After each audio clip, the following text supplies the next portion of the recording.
Get this mic together. Get this mic. 1, 2, 1, 2. Mic 1, 2, 1, 2.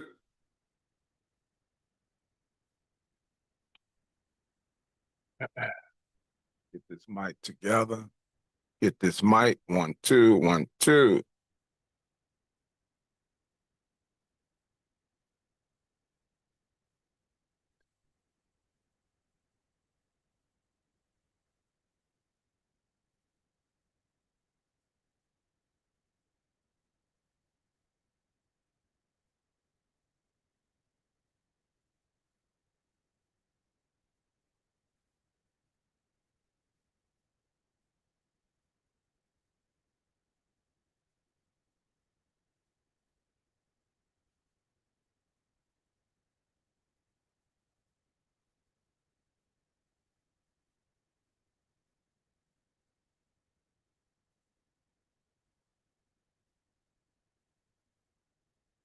All right, all right. Peace and love, peace and love. It's your brother Isaiah tapping in again with another one for all the conscious brothers and sisters in the conscious community, keeping the struggle because we know that it's through the struggle that we grow.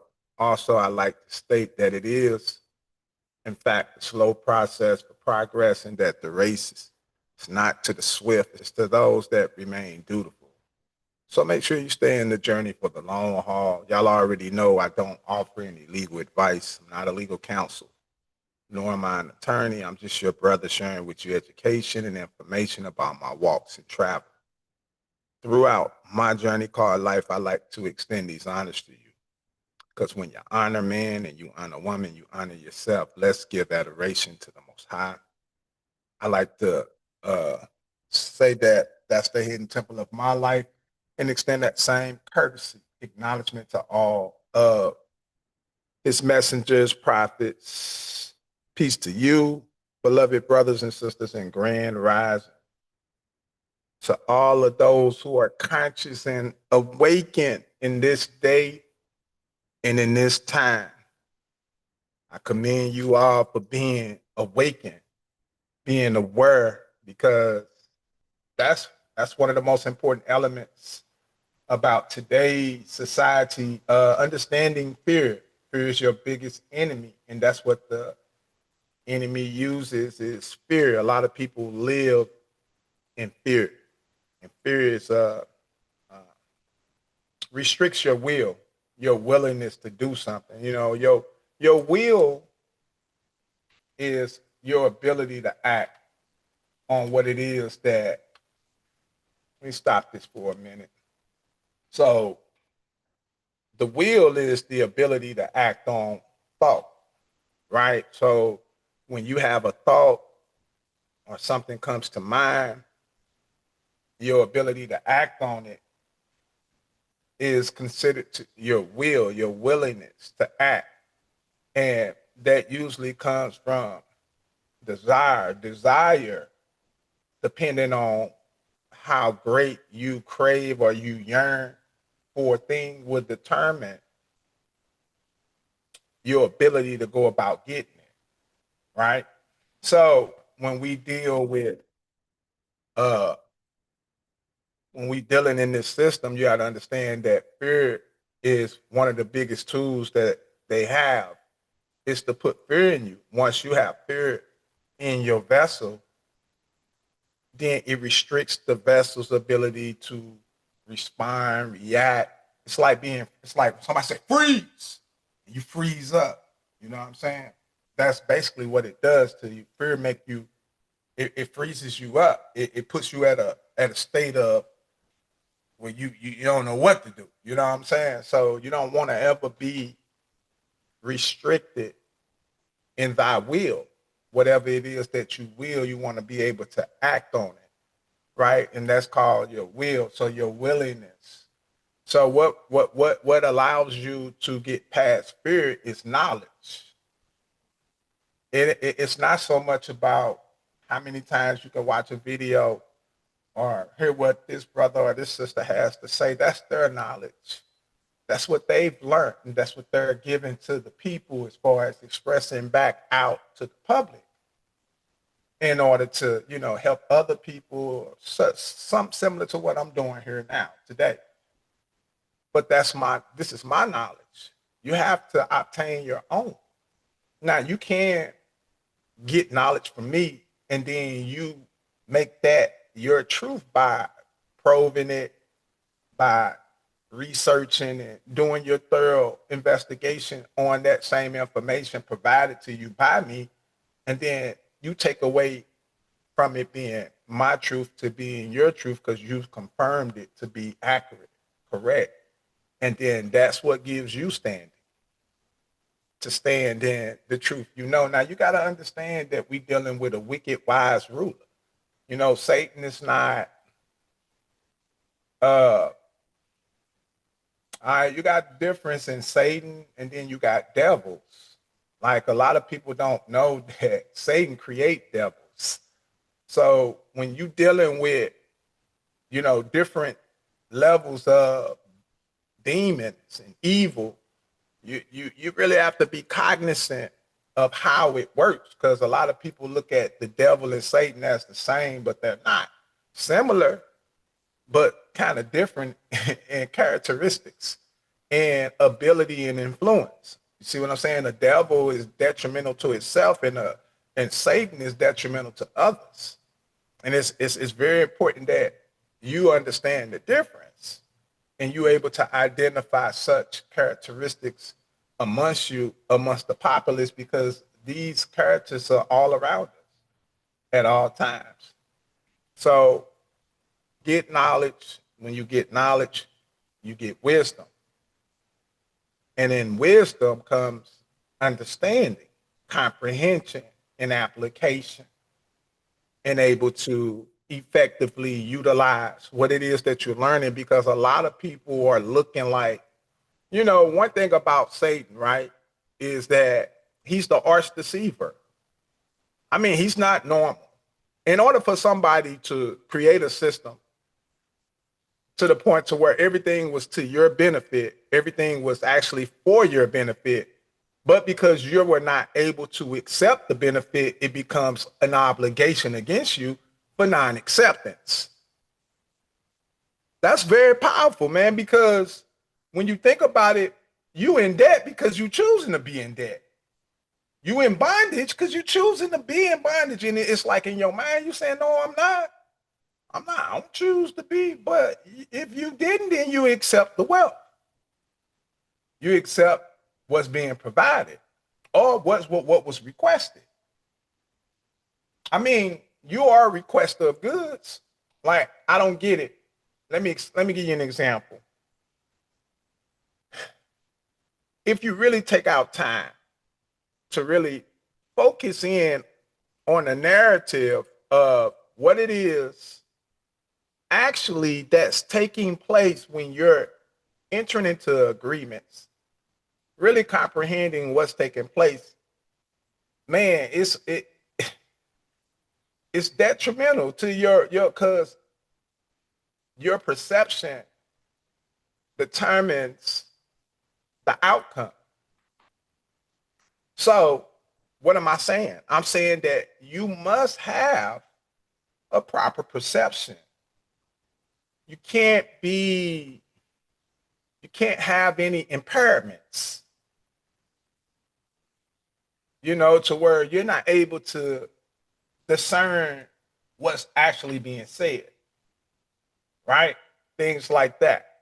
So when I say that the devil is the arch deceiver, because he can even portray to be like he's righteous, but the whole time he's wicked. That's how powerful he is. He can put on the appearance of a righteous man. He can even sit in a judiciary position and act as if he's an honorable person when really in actuality he's evil. He's wicked. That's the type of power that you're dealing with, to the point to some of your most prominent, most dominant positions that control the society are being held by evil people. that don't have no interest in you, only interest in themselves and their prosperity. See, and you and me have been in, you know how they say that at one point we were in dark ages? Well, we were never in dark ages. They were in dark ages. Okay. Well, these ages for us being black are the dark ages for us when they made us black, Negro, put us in our dark ages. Okay. Because they remember they went through the dark ages too, where they had to be subservient and under the rule of the so-called brown man, the dark man. Now the dark man is under their rule. It's a switch. Now we black, we Negro, we colored. So we're in a dark state, deep state of being, to the point to where most of us don't even comprehend, or it's not able to comprehend that level of intelligence. So you can't discern what it means when people say, "Oh well, you're not black, you're not," and then you got people over saying, "What you mean I'm not black? I'm black. I'm my people from Africa," and you things like that, to the point to where we so dumbed down to where even the fool can see that you're not from Africa. You know what I'm saying? Uh, the records, everything shows where you're from, you know, and for you to claim to be from somewhere else when everything in your record shows that you are from right here is detrimental to your function. It shows that you got something is wrong.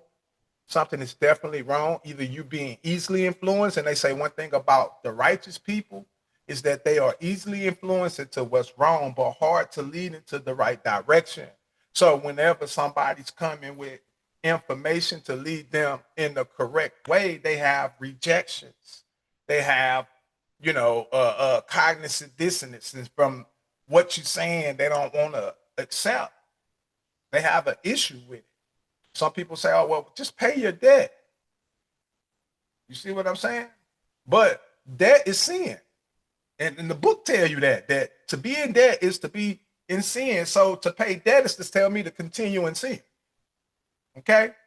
So, but people don't want to accept it for what it is. This thing is more spiritual than it is anything. And when you realize that you can't keep hoping and believing, you can't have faith your whole life and to believe in something you're gonna believe in something your whole life and never come to an understanding of whether it's true or not. So you're gonna live your whole life based off belief, meaning you have no substantiated facts on what you claiming. Do you know how ludicrous that sounds? To say you believe in something to be true without actually having substantiated facts. And to put that guys out front as a torch to say, "Look, this is what I'm standing on." So if I come to you, then you say, "Well, I believe this." And based off my belief, so you're not even coming with facts. You're coming with belief. You're coming with something that has no facts to support it, but you're using that as the main thing, as your defense mechanism to come against somebody bringing truth to you. That is ludicrous, man. And we got a whole society built like this, to where people live their life based off hope and faith and belief without actual facts. Everything that they present is what they believe in, not what they know to be true or correct. And that is why the world is upside down. That's the reason why it's so easy to manipulate you, take advantage of you, because you didn't put all your faith into something that you can't even prove that's real.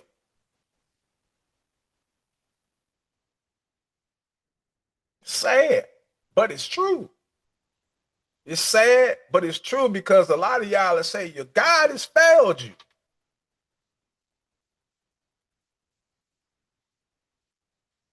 Because you got to go to these same guys online, these sisters online, and get this information. Where did your God, why your God ain't giving you this information? You see what I'm saying? We got to come up out of the foolishness, man. Anything you want in this world, you got to go get it. Ain't nothing outside of you gonna get up and go make it happen, man. You can pray till you blue in the face. If you don't get up off that floor, boy, and start walking and doing some of the stuff you just talked about in that prayer, you ain't finna see nothing happen in your life.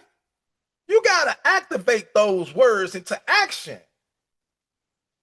Prayer is is to reaffirm yourself of what it is you desire. That desire feeds the will. Will is the ability to act. So when you praying, understand what you're doing. Most of you guys pray and think you're praying to an unknown entity somewhere. But when you're praying to a higher source within yourself. You're affirming your desires, what it is that you desire to do, and you're calling on a higher force within yourself to help you do that thing. I want to be a better father. Lord, allow me to be a better son to my mother. Give me the strength to rise up against oppression. Fill me with the desire to be an inspiration to the young men and the youth in my community. All these things I pray for in the name of the Most High. You see what I'm saying? What am I saying? I'm reaffirming my desire. What it is that I desire to happen in my life. But just to say that without getting up and walking into it and having a knowingness that I can make this happen, it ain't gonna happen, bro. It ain't gonna happen. That ain't how it works. Can't just pray and think something gonna fall in your face. I know you may have done that. I mean, I've done stuff and I thought too. I prayed and some things happened. I was like, dang. So in my mind, it really got me spooked out. I'm like, oh man, God did it like this. But it never happened it don't happen like that. Maybe I just had said a prayer at the time when something was meant to happen for me. And it just so happened at that time. But that spooked me out. I thought I'm on a spook mission and wondering why it ain't continuously happening. You see what I'm saying? Throughout my whole life, I've been striving and struggling and dealing with this life. I believed in, higher power calling and praying and, sending my prayers out to God. And, I did all these things that I understood at the times when I understood it. And the more I came closer to knowing who I am as an individual is when I discovered more about God. It was a journey for self-discovery. It's almost like understanding aging in principle, understanding that you are the surety or the benefactor of a person, even though you're acting as a person. So when you start understanding and unraveling the mystery, it start making you be like, wow. So the whole time I'm acting and I'm wow. You really start. So you basically telling me I'm a business. You really start putting the pieces together and you realize you're like, damn. So they basically gave us all a business at birth and made us the registered officer who is registered to act the sign of. When you start putting it together, you be like, wow. But then you got to reach certain age where you can acquire other positions of capacity in the same entity, but just through other registrations in order for the entity to qualify to be a LLC. The entity can qualify to be a trust. The entity can qualify to be, because you can register it, or you see what I'm saying?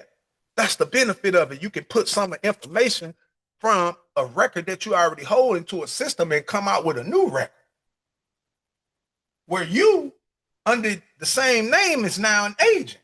See, when you understand the ramifications of how this thing works, you be like, oh, wow. And then you learn how to manage your affairs. You see what I'm saying? No company has more rights than another company. That's factual. It's all about your books and records, straight up. Now let me get back to what I was going to, right? I know it's been a minute, man. Y'all miss brother, man. I've been in the trenches, man. Just, taking it one day at a time, man. But I'm back though. I'm back. I got some great information as usual. But I'm gonna say this before I get into the topic, right? We're going over negotiable instruments, and if it be the will of the Most High, hopefully I can bring a little bit more clarity a little bit more understanding to everybody that's really trying to learn, because there's a lot of people really striving to understand this, what's really going on and how to utilize negotiable instruments in order to settle their obligations. And it's a lot of misunderstandings, it's a lot of things that's being taught that's confusing. So, we're gonna go over this, and I'm gonna say this: like, when you study, right? Do you know how many negotiable instrument acts there are? I'm just curious. Have you ever, man? Listen, when I say it's so many of them, I'm not lying. And you know why you need to read? Of course, you're not gonna read all of them. You could. That's gonna be a lifetime worth of reading, right? But you should probe and tap into some of them and see what they're talking about. Like when you look up the Negotiable Instrument Act and it show you a list of different acts, you need to start dibber-dabbing. Yeah, that's like my word, dibber-dabbing. You need to dib and dab a little bit. You know what I'm saying? Tap in and tap out. Tap in, tap out. That's what I do. I call it tap in. Let me see what you're talking about. Oh, okay. Let me tap out. Oh, I might say this. I might keep this one. This one's something I might have to use. You see? So I'm just trying to get you to look at it from a different perspective. I fell in love with education. I fell in love with information. I fell in love with being knowledgeable, and it's taking me somewhere unimaginable. And I suggest that you do the same. Fall in love with this art of learning, knowing, and having knowledge. Stop having so much belief and faith in stuff and start replacing that faith and belief with actual gnosis, knowledge. For real, for real. And then you won't have to believe and have faith so much to say that God blessed you. You'll know what the blessings are. You didn't discover them. They was hidden right there in your face. And you see what I'm saying? So, I'm just trying to get you to see something different. That's what I'm here for. I'm your brother, to bring to you education and information about the things that I've learned, I'm not here to prove anything to you. I care less whether or not you believe me or not, or whether or not you believe what you read on the screen when I read it to you. I care less. That's on you, yours, and your prosperity. And all the people behind you that are supported by you, it's a damn shame that they have to be under your guidance and you're not open-minded. That's all I would say. Only the ones that would get this is those that keep their minds open like a child. A child is always seeking to learn and understand. And that's why it acquires knowledge, wisdom, and understanding throughout the years of its life. And what happened to you? You stop acquiring knowledge. You start thinking you know stuff. You grown now. Can't nobody tell you. You can't even learn from a kid no more. I can learn from my daughter. I learn from my little daughter every day. She shows me something every day, a quality attribute that I see that I don't have. I'm like, wow, like, or different things she might say that cut me. Like, dang, she's 6 years old, hitting me like that already. It's just like when you realize you can learn from everybody. My daughter even correct me sometimes when I do stuff. She be like, Daddy, you wrong. Daddy, you aren't supposed to say it like that. You see, like, so, when you realize you're not too big to be corrected, man.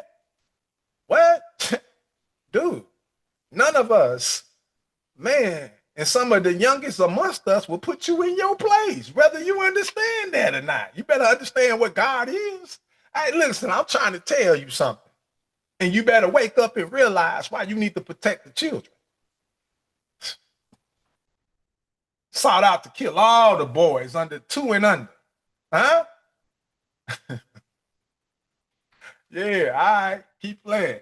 Keep playing. Think these people think you ain't dealing with an evil like none other, bro. We dealing with evil. Evil is all around us.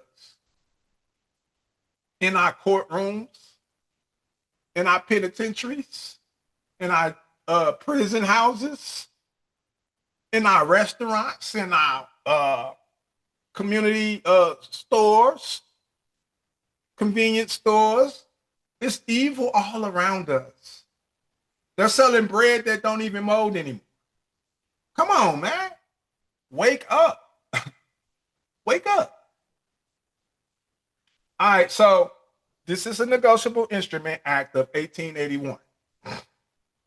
As I said before, you must probe, you must investigate so you could get a better understanding. If you only read one Negotiable Instrument Act, of course, one act is not enough to give you a full, well-rounded understanding of negotiable instruments. You must read different acts from different versions in order to get a full, well-rounded understanding. Now, let's read.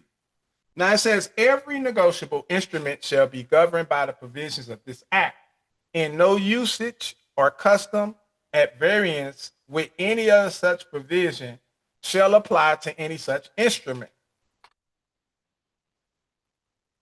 Interpretation clause.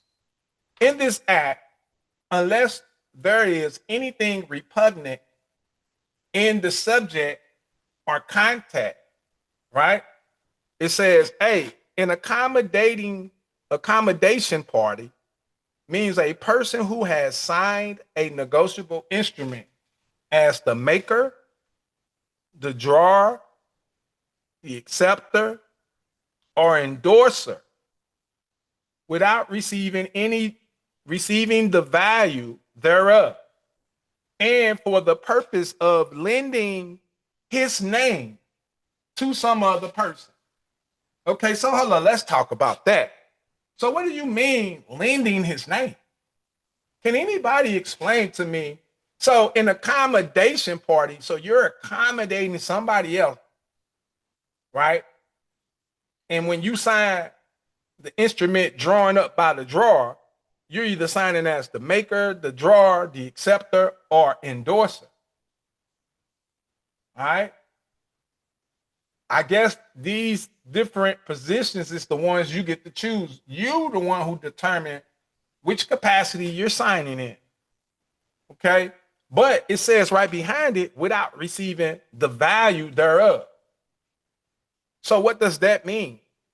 Without receiving the value thereof. I want you to let that ruminate for a minute. I don't want to, because I don't believe in just giving out stuff. I believe that you should think and figure things out, right?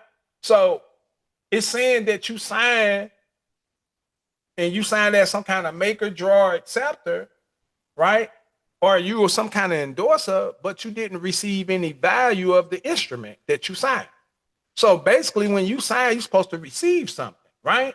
Thereof, right? And for which the purposes of lending his name to some other person. So you're lending your name to somebody else and you ain't getting nothing for it, right? Check it out. Let's keep going. A banker means a person transacting the business of accepting for the purposes of lending or investments, of deposits of money from the public repayable on demand or otherwise and withdrawable by a check, a draft, an order, or otherwise, and includes any post office savings bank. Hold up. Now let's read that again. Because when I read, I can't just read it one time. I got to double up. Because I'm trying to comprehend what it's trying to tell. Right now, it says a banker means a person transacting the business of accepting. So a banker is somebody in the business of accepting goods. So first of all, let's get one thing understood. In order for you to be considered as a banker, you must know banker's acceptance. If you don't understand banker's acceptance, then you would not be able to become a banker, right? So a banker means a person in the person transacting the business of accepting for the purpose of lending or investments, of deposits of money from the public. So that means that if you're a banker, let's put this in. Let's just put this. Let me highlight this first sentence real quick. Okay, so we're gonna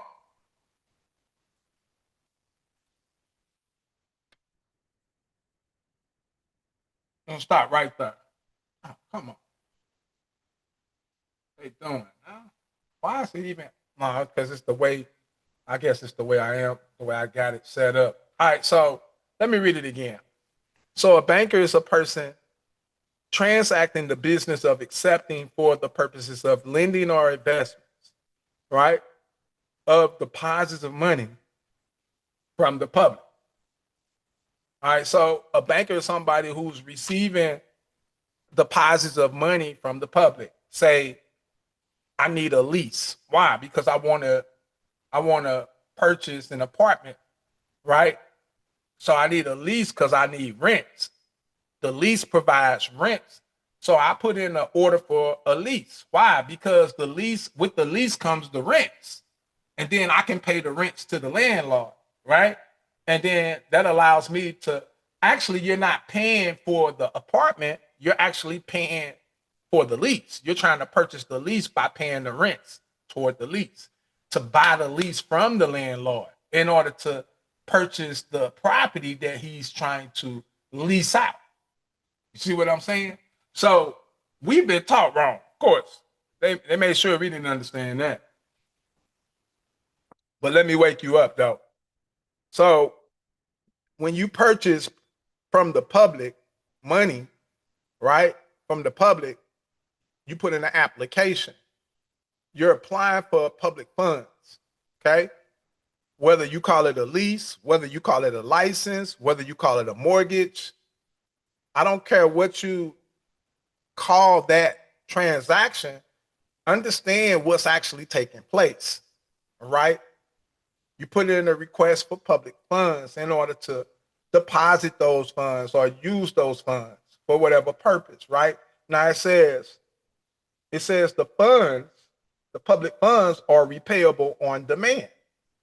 See, they're repayable on demand. So at demand, you could demand that they be repaid on demand or otherwise, and they are withdrawable by check. So you can withdraw the amount payable in the instrument by a check or by a draft or by an order or otherwise, right? And includes any post office savings bank. So it's telling you that when you receive public funds, right, or deposited to you, they are payable through check, draft, order. Okay? Now, the bearer means the person who, by negotiation, comes into possession of a negotiable instrument which is payable to the bearer. Okay? So, let me give you an example of a bearer instrument. Say I apply for a lease in my name and it's approved for rents to be paid in the lease for a year schedule. Once I receive the lease, right, it's already saying that the rents are due to me, meaning it's my obligation to accept and pay the rents. So since the instrument is already saying that these rents are due to me, when I sign it in blank, it makes it payable to me, because a blank endorsement is payable to the bearer. Now, I know nobody teaches like that. We've always been saying that it's payable to the bearer when you give it to the lender. But I'm saying that it's payable to you at the time when you sign it. When you sign in blank, that instrument becomes a bearer instrument, payable to the bearer. So if you're the one bearing it at the time when it's signed in blank, then who is it payable to? Huh? Come on, think with me. Now, you got to think. That's what we here for. We got to think. We can't keep not thinking about what's going on. I'm just a critical thinker. And I want you to think in this tank with me today, because we critical thinkers. We have to be critical. Satan is the arch deceiver.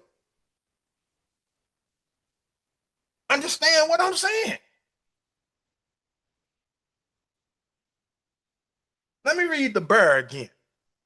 Bearer means a person who by negotiation comes into possession of a negotiable instrument, which is payable to the bearer. Now, Did you know that due and payable are interchangeable phrases?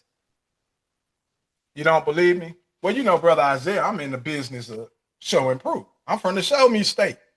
You already know where I'm from, so don't act like you watch this. Watch this. Let me show you. When I say do your homework, that's what I mean.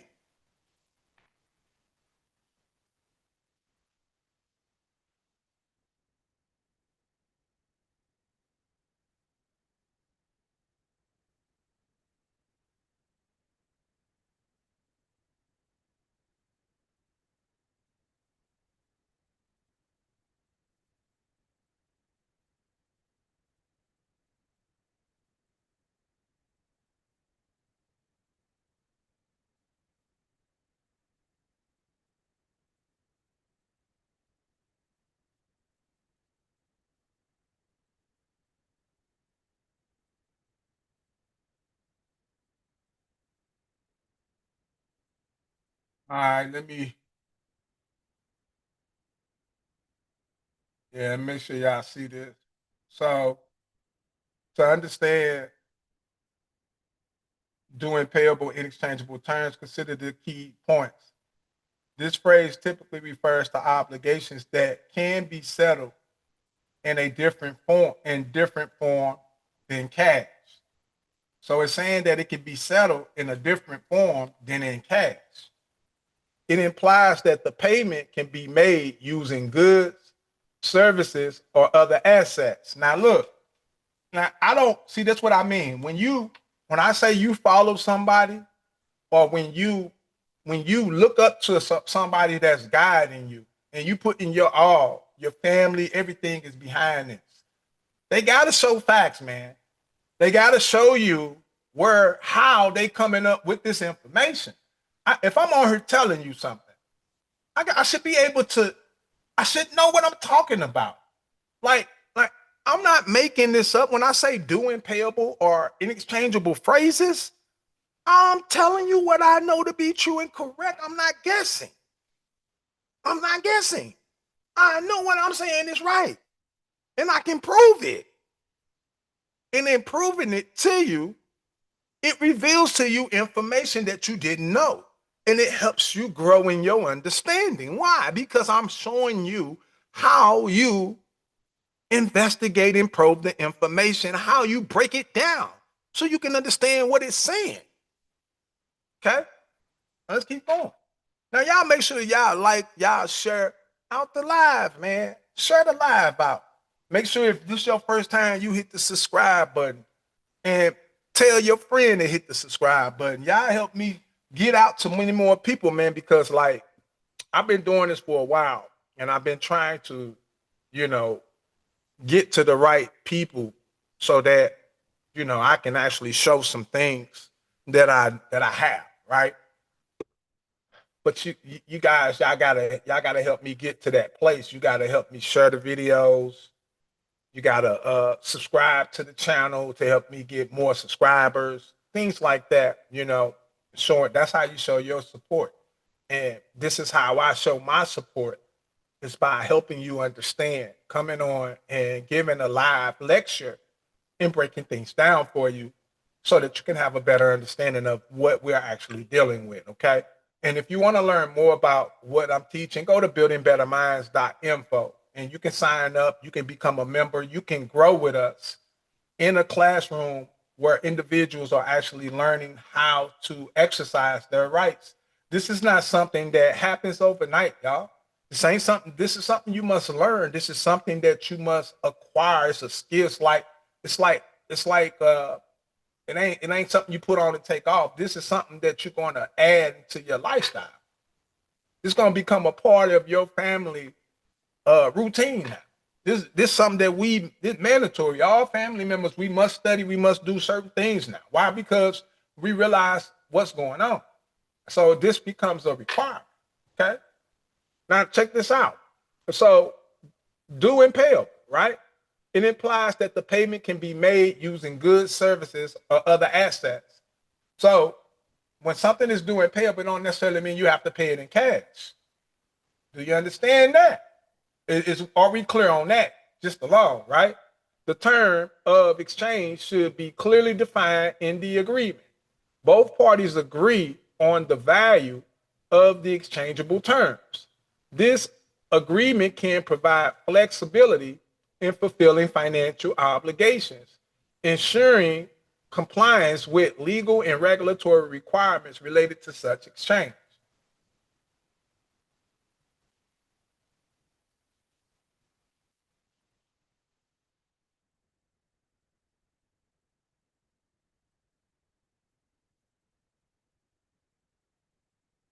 All right, so, but basically what I was trying to show you, but basically when something is due, it's also payable from the person who provided the record saying that the amount was actually due, which would mean that he's also agreeing.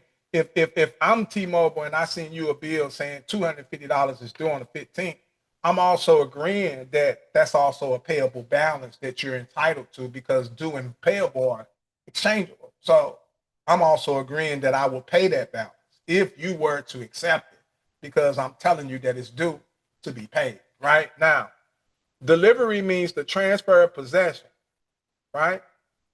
Actual or constructive from one person to another. So to actually deliver is to actually constructive possession. Like a lot of people like to walk in the bank, try to hand documents over to people. You don't, that's not how negotiation works in negotiable instruments. In order to save face, they have plausible deniability. Okay. They require specific types of deliveries in order to process such an instrument, right? And if you don't follow the proper procedure, you ain't gonna get nowhere because that's not procedural. Understand when they say private and public, private is you knowing how to handle your affairs. Public is everything you see when you go outside your house. Public affairs, what we do public. You don't see people endorsing bills publicly. That's private. You're mixing the two. You're mixing, and you're not supposed to do that. Okay? Private is anything you deliver through your mailbox. Understand what I'm telling you. Now check this out. Now, issue means the first delivery of a promissory note, a bill of exchange, or a check, complete in form to a person who takes it as holder. So the first issue of a promissory note. So say for instance, let me give you an example of what this is talking about because you don't want to mix and not understand it correctly. Say you went to a dealer and applied for a bank note, a promissory note, where a bank where you getting a promise to pay. Okay. Say you get approved for it, the bank note. The bank approved the note, the dealer transferred the note to you, right? Now, issue is the first delivery of the note, bill of exchange, or check complete in form to a person who takes it as holder. All right. So it has to be complete in form, right? To a person who takes it as holder. So when you take the instrument from them, it's complete in form, meaning it's already complete, it's already, and all you're doing is you're taking it as the holder. But it could also imply when they take it from you and you complete the instrument by making it payable to them, and that will complete the form of the check. The check is now payable to the holder. All right, that's another analogy. Now, material alteration. In relation to a promissory note, a bill of exchange, or a check includes any alteration of the date, the sums payable. See that? The date and the sums payable. Now, do I know about this? Yes, I do, because I actually done this myself several times, right? I'm gonna give you an example once I read this, right? How this applies. Like material alteration in relation to a promissory note, bill of exchange, or a check includes any alteration of the date, sums payable, the time of payment, and the place of payment, and where any such instrument has been accepted generally. the addition of places of payment without an acceptor's consent. And so basically you can alter any instrument and change the terms and then present it back to them for acceptance. All right? They don't have to accept it because when you alter the terms, you're creating what's called a conditional acceptance or a counter offer. Okay?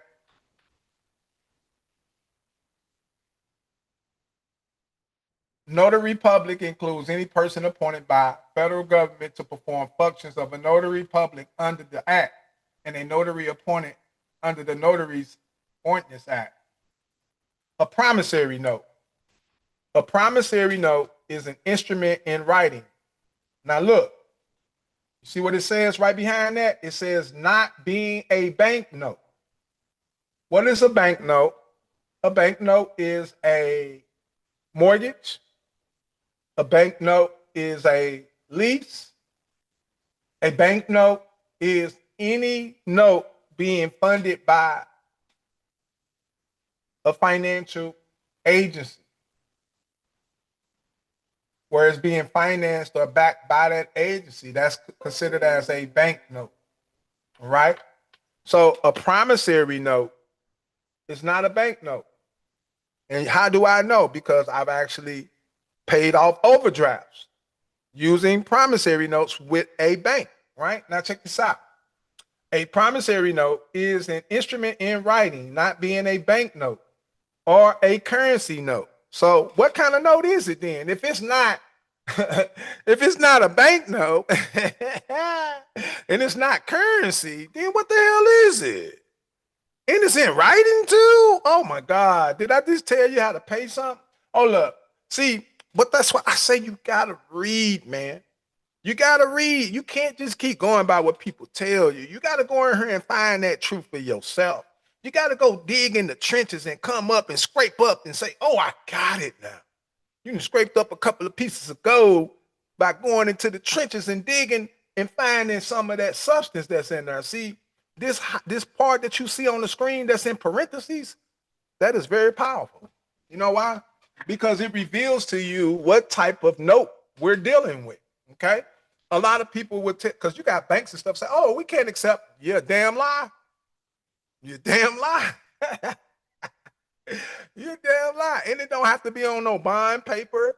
It don't have to be on none of that. Do you see any of that in this instruction? No, it's not in there. It don't say nothing about buying paper. It got to be on. It got to be written a certain way. It don't say none of that.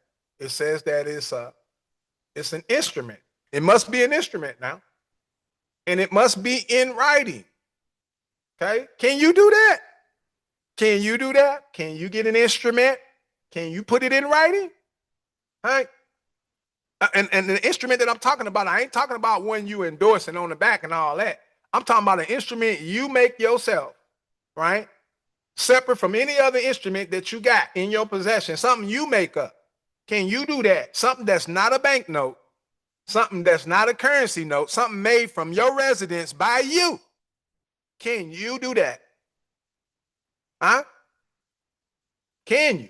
It's just a question. Please don't beat me up, gurus, if I'm telling some secrets out. Don't beat me up. I'm just trying to help the people out a little bit, man, because a lot of people been really trying to figure this out, and I've been trying to tell them, like, look, man, it's a negotiable instrument, right? But you don't get it. You still trying to endorse their instrument when you can create your own, right? Simple, right? Now look, containing an unconditional undertaking. All right, so what's an unconditional undertaking? Let me give you an example. I, Isaiah Bay, hereby accept all obligations under the service agreement and agree to pay all obligations due and payable under that agreement. That's an undertaking. That's me, right? Giving an unconditional undertaking, saying that I will undertake the obligation. I will accept the obligation and I will agree to pay it. See what I'm saying? That's an unconditional. I ain't saying I accept it on the fact that my mama got to drive up first. Nah, I accept it on the fact that first you got to send me a blunt through the mail. Nah, ain't no strings attached. None. It's an unconditional promise, right? Now let me see. Containing an unconditional undertaking signed by the maker. So that means that if it has to be signed by the maker, it can't be something somebody else made. You got to be the maker. So that means you need to make up an instrument. It don't mean you're supposed to use somebody else's instrument. You got to make your own. You control what you issue. Okay. To pay on demand or at a fixed terminable future time. A certain sums of money only to or to the order of a certain person or to the bearer of the instrument. So if I was to take an instrument, boy, they lucky out. Hold up, boy. I'm sorry.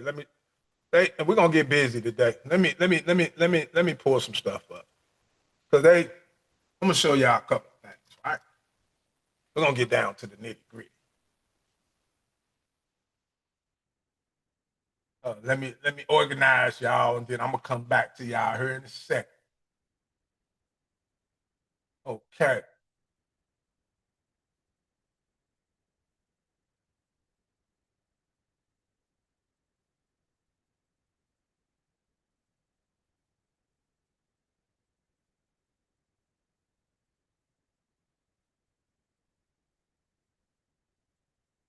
Oh man.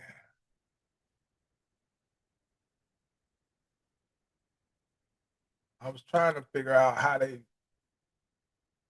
allow you to.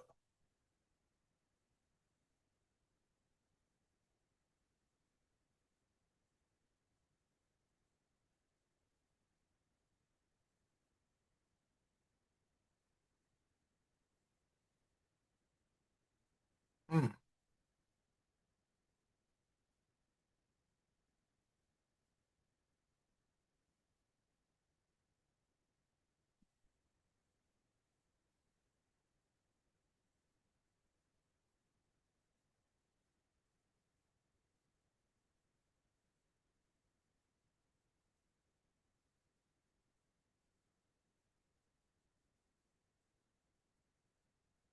man, I think I lost a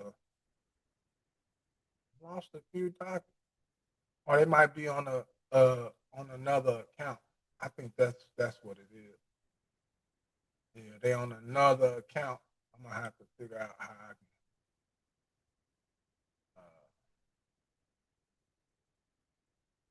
how I can get to those documents. I was gonna show y'all a document, but nevertheless, it's all good. Let me get back to our.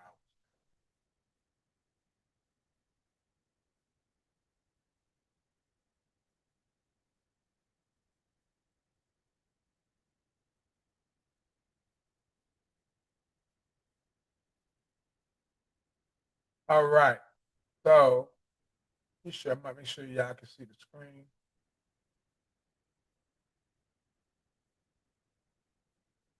All right, so never mind. I was gonna show y'all a promissory note that I got, but I'm gonna have to figure out, damn, what the hell happened to my joint? Oh man, I'm gonna have to figure that one out. Like, dang. A promissory note, right? So a promissory note is not a bank note. It's not currency.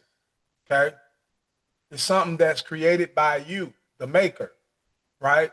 And it usually has to be an unconditional undertaking and a promise to pay on demand or at a fixed terminal time a certain sum, certain in money, in lawful money of the United States, or however you state it. Okay? This is not something I'm making up, yo. This is law. That's why they don't care about you paying your bills. Why? Because all you got to do is promise to pay. You know what I'm saying? Like, so you think they care anything about you not being able to pay? That means if you can't pay, then you got an impairment. Something is wrong with you. Facts. And then it gives you an example. Sign instruments in the following. I pay B. I promise to pay B or order R's 500.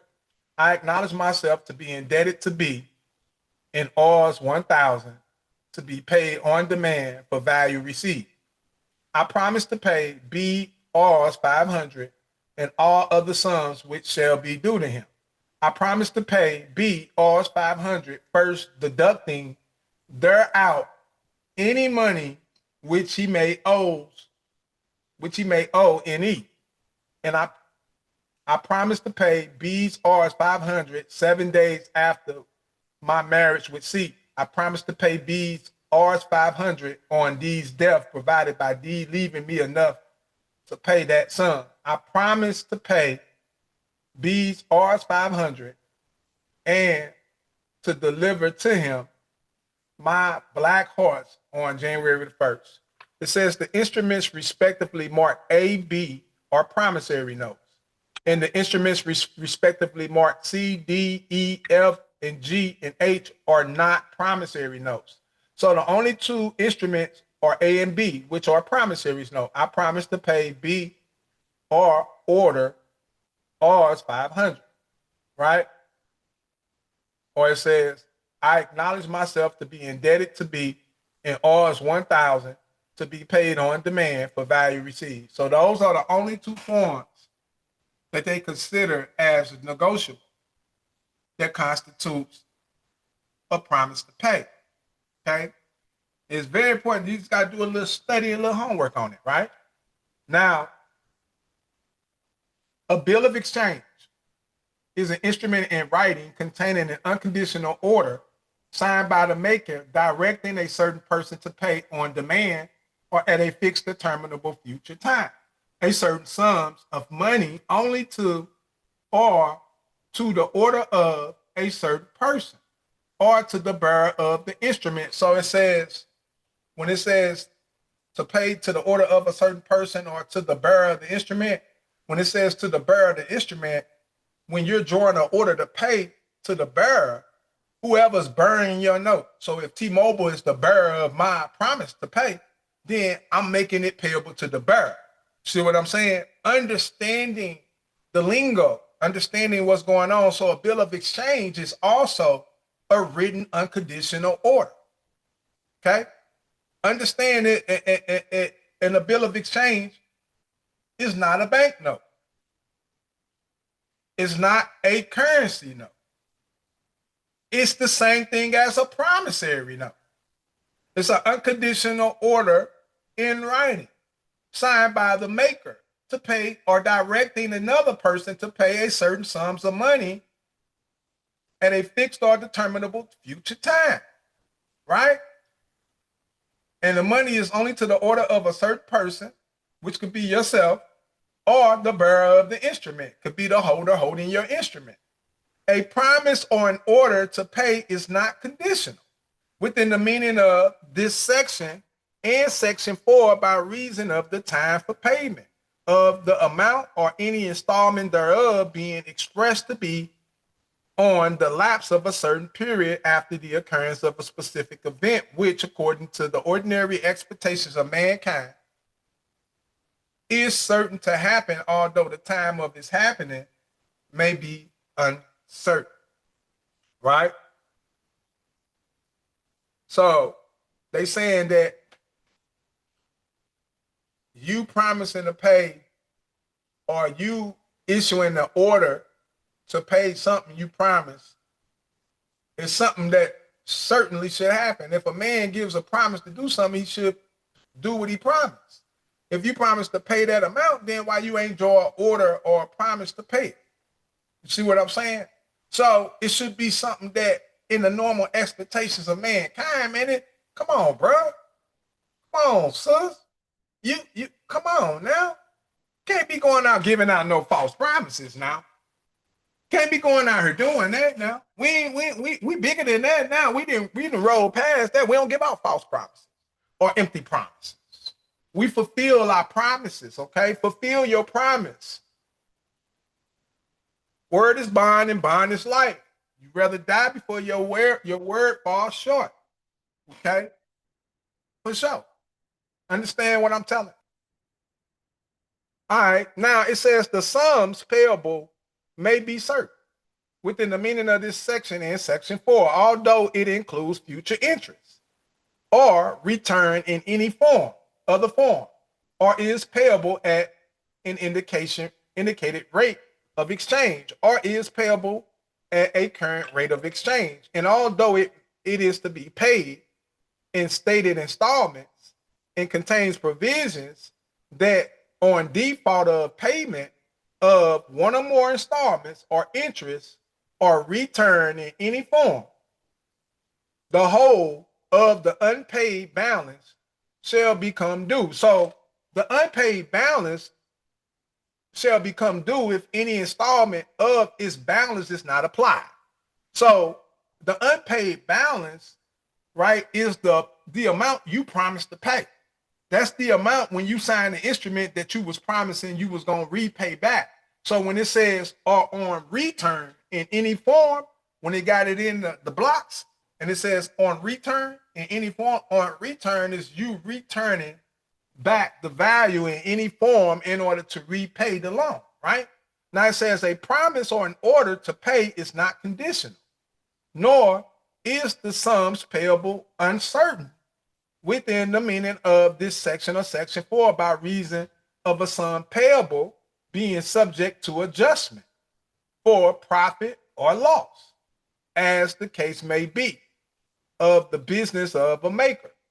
And it says where the person intended can reasonably be ascertained from the promissory note or the bill of exchange, he is a certain person within the meaning of this section in section 4, although he is misnamed or designated by description only.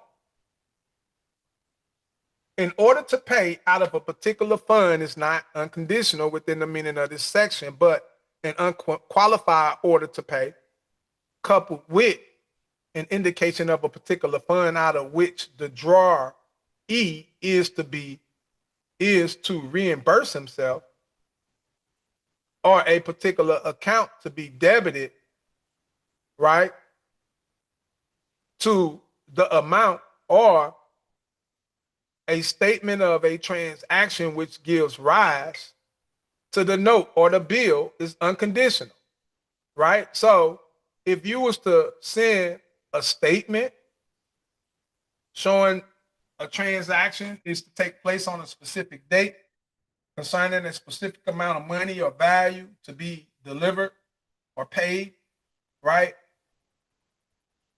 And the bill or the note that the bank is receiving comes out of that transaction, then that's an unconditional. Okay? That's what it's saying. It's unconditional. Where the payee is fictitious or non-existing person, the bill of exchange may be treated as payable to the bearer. So, say for instance, if you're dealing with a fictitious payee to the point to where you don't know who the actual payee is, right?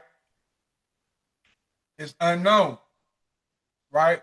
Then you can just say make the instrument payable to the bearer, whoever's burned the account. You don't have to put a name or anything like that, right? You make the instrument payable to the bearer. A check is a bill of exchange. So when you say check, look at the way it's written. All right, you're dealing with a different form of a check. Okay. So you got a check is a check, regardless of how it's created. Okay. Understanding as long as it has specific elements that makes it negotiable, then it constitutes a check. A check is a bill of exchange drawn on a specific banker. and not expressed to be payable otherwise than on demand. So if I got a due balance coming from this company and I draw a bill of exchange on myself, payable on demand for a specific amount of money due to me, and I provide the statement along with the bill of exchange in order to, that's considered an unconditional order, right? And the bill of exchange is the check. When you doing the coupon, you know how you doing, they say remit payment. You're supposed to be remitting the coupon with a check, with an order to pay, specifically a bill of exchange, right? Drawee, the maker of a bill of exchange or a check is called the drawer, or the person thereby directed to pay is called the drawee, right? So whoever I direct to pay is the drawee. So if I draw it on my bank is the drawee. Now, the drawee in the case of need, when the bill or any endorsement thereon, the name of any person is given in addition to the drawee to be restored to in the case of need. Such person is called a drawee in the case of need. Then an acceptor, after the drawee of the bill has signed his assent upon the bill, or if there are two or more parts thereof than one, upon one of such parts and delivered the same, or given notice of such things to the holder or some person on his behalf, he is called the acceptor.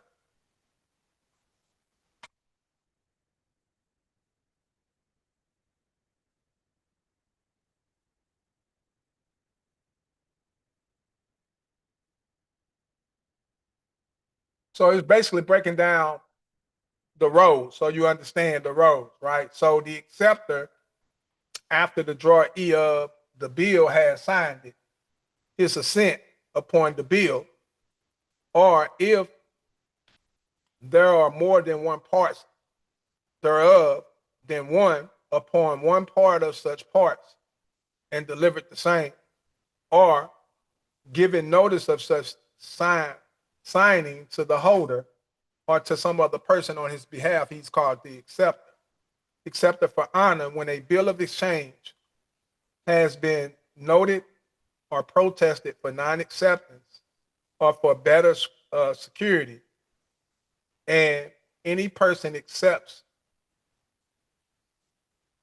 for protest for honor of the drawer or any other person of one of the endorsers of such person is called the acceptor for honor.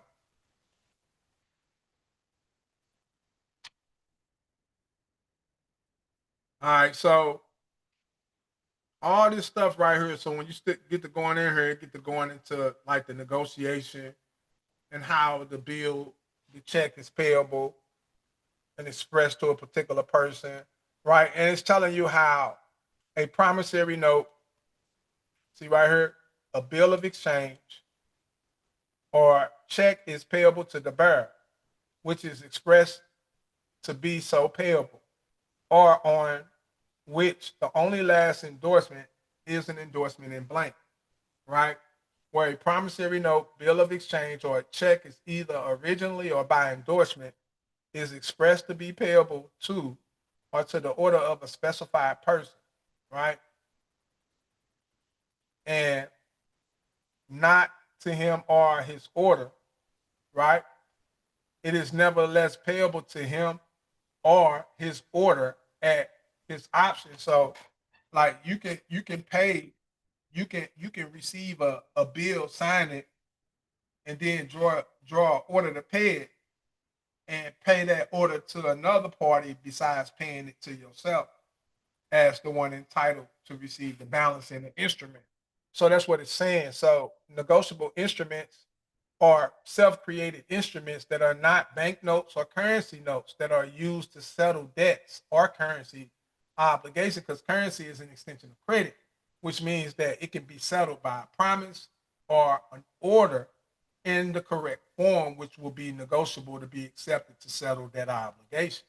All right. Uh,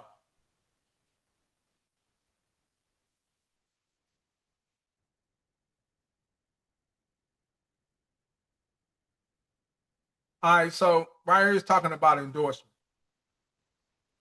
Go on. Endorsement when the maker or the holder of a negotiable instrument signs the same. Otherwise, then as such maker for the purpose of negotiation on the back or the face thereof or on a slip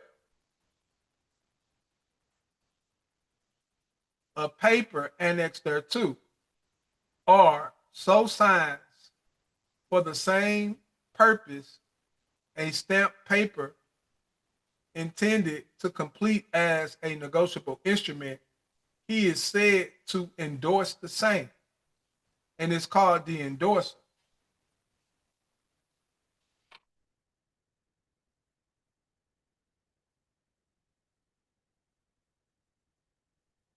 So an endorsement in blank, if the endorser signs his name only, then you're lending your name without any benefits, right? Anytime you sign your name, you should sign your name and receive payment for the signature. So if an endorser signs his name only, the endorsement is said to be in blank.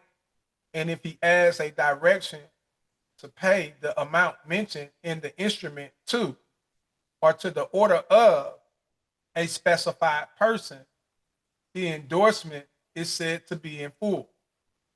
And the person so specified, right, is called the endorsee of the instrument. Now, a lot of times when you read this, a lot of people got you believing that this is like you taking your monthly statement and then endorsing the back of the statement in order to settle your obligation. But that ain't what this is talking about. This is talking about a separate instrument created, attached to the statement in order to fulfill the purpose of settling the statement. It's not talking about you trying to use the statement. It's talking about you creating your own order, separate, negotiable, and then endorsing it to them. That's what it's talking about. Okay? Understand that.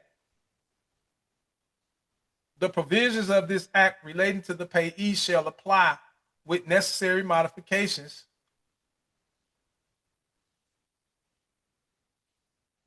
All right. But I'm going to stop right here, y'all. I'm going to stop right here.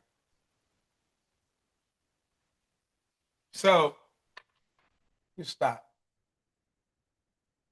So basically, in so many words, what I'm saying is when it comes to negotiable instruments, when it comes to promissory notes and orders to pay, you're not using uh, instruments, money orders from the post office, or you're not using uh, the checks from your checkings or your savings account, even though you can use those as negotiable instruments too, because they are a form of a draft that can be negotiated by you as the holder. However, when you're reading the Negotiable Instrument Act, it's not talking about currency, so to speak. You know, like a lot of people saying that when you get the bill and you sign it, that's you accepting the bill and then endorsing it, right? Now, I'm not saying that you can't do an endorsement on the bill. You can, but in order for the bill to meet certain qualifications to be considered a negotiable instrument, it would have to that endorsement would have to be proper. You know what I'm saying? In order for that, but it's better for you to attach another instrument and give your endorsement on that separate instrument in order to settle the signed accepted instrument, which gave rise to you creating the order to pay, because you accept it in order to pay an order. So that's usually how it usually works. But let me give you an acknowledgement, right?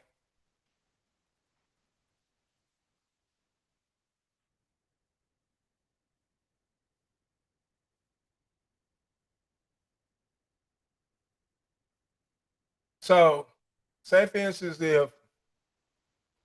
if you are ordering electricity services, because you know services are considered as fungible goods, right? So services can be sold, traded, so forth, right? So you apply for services. Services also come along with due balances. All service agreements create due balances for the services they come, because it's like a purchase, right? So if you're ordering services for your personal need, and then the service provider provides the services for the month, and then he generates an amount to pay to the owner for servicing his information for that month, right? And then he provides you with the statement stating the services, stating the amount, stating the due date, and all of those things like that. All right. What would be a qualified or what we call an absolute acceptance is for you to write, to receive the instrument, to look over the instrument, look at the services and everything to make sure that that is what you order. When you look at it, you're gonna see everything. You're gonna say, okay, yeah, this is pertaining to my electricity. Okay, this is for the month of January, all the way up into such and such. Let me see. It said that okay, all this is correct. Okay, so once you overlook the statement and you say that the statement is in compliance with what you required or what you requested. Now, say the balance due on the statement is not meeting the requirement of what you called for. Uh, say you ordered consumer goods, meaning that the balances due on the contract should be actually payable to you as the purchaser. You were purchasing the goods for your personal usage. So you can actually write them a letter of acceptance, letting them know that you received the statement, verifying your information, your name, date of birth, address, social security number, verifying that that information is your personal information and is pertaining to you as a natural person, and that you are the actual owner of that account, right? And that you're identifying the goods delivered on whatever you have looked over them. They are in compliance with the agreement, the original agreement in which you issued, and that letting the lender know that I accept these goods as consumer goods, and I agree to use these goods for the reason for which they were purchased, for my personal, my family, and my household usage, and then direct the disposition as to where or how the lender can discharge his obligation by giving him direct instructions to your debit, your checking or savings account in order to process his payments and things like that. That's actually taking possession, is when you actually take possession and recognize that the amounts that are due are actually payable to you, not they're due to you under your name as the account principal, because it's your account, your name under that account in which the amount is due to, right? So it's due to the person under this account. So when you get the bill and it's due, that's just on account, but it's payable to you as the actual lawful owner. It's due to you on account, but payable to you as the owner. Okay? Understand that. Hey, with that said, I'm gonna go ahead. I'm gonna bring this one to a closure. I know it's been a minute since I came on and drive, but like I said, I'm gonna be coming back. I went back to negotiable instruments specifically. I did this video specifically for a few people that personally I've been talking to that seem to have don't understand the process of negotiable instruments, and a lot of people don't know that a promissory note is not currency. It's not a bank note. It's none of that. A promissory note is something you create. Man, I didn't pay overdrafts, $40,000, $50,000 overdrafts with a promissory note.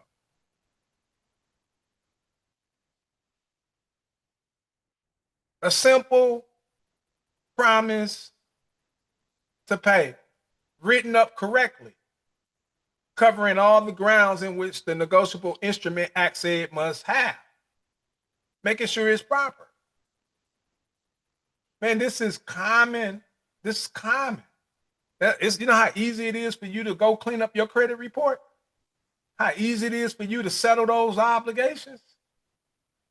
All you got to do is just prove that it's you and that it's your obligation, and easily you can pay it off. Like God said he'll bless one who can hold his own. You ain't got it yet. You still playing, man. Stop playing. Hey, thank you for watching the video, man. Like I said, make sure you like, subscribe, make sure you share out this live so that other people can be privileged to the same information that I provide in this live. You might know somebody that might have a misunderstanding of negotiable instruments, and this video brought a lot of clarity. And you might say, man, damn, this is what I needed. This is what I've been looking for. I'm glad he did this today because that helps me better understand now what a promissory note is or what it means to create a bill of exchange. Now I get it now. You know what I'm saying? So do the same for somebody else, man. Make sure you pass along so the next person can get it and they can reap the same benefits that you reap from this video. But like I said, if you like what I'm doing, make sure you give me a like, subscribe, make sure you give me a big share. And if you want to learn more, go check us out. BuildingBetterMinds.info. Get your membership. Come join us. Come start learning. It's so much information to learn. There's so many different things that you can do that can be done. You limit it to what you know. So the best thing to do is get with somebody that got a wealth of information so you can draw and and reap the benefits. You get a little bit of this, learn a little bit about the trust and get that trust going and get that. Then once you get the trust, now you want to learn about how to set up certain other accounts. You can learn about those accounts and how to set them up. You want to learn how to do other things, but you got to be amongst the people that's teaching those type of processes because everybody teach different things. But, like I said, get yourself in an environment to where you can constantly find yourself growing, learning, and obtaining information. If you stagnated, if you're not learning every day, if you're not applying yourself every day, then you're not in the right place. So keep that in mind, man. And with that said, leave y'all as I always do in love, truth, peace, freedom, justice, and equality for everyone. You guys have a blessed, y'all have a wonderful day. And I'll catch y'all in the next live, man. And I got some coming for all my YouTube members too. I got some fire set up for y'all too. So y'all look at that. I just had to put something out because I've been kind of tied up. So, but I know everybody gets to see this one. So I'll catch y'all later. Stay tuned. Salute to all my real ones. My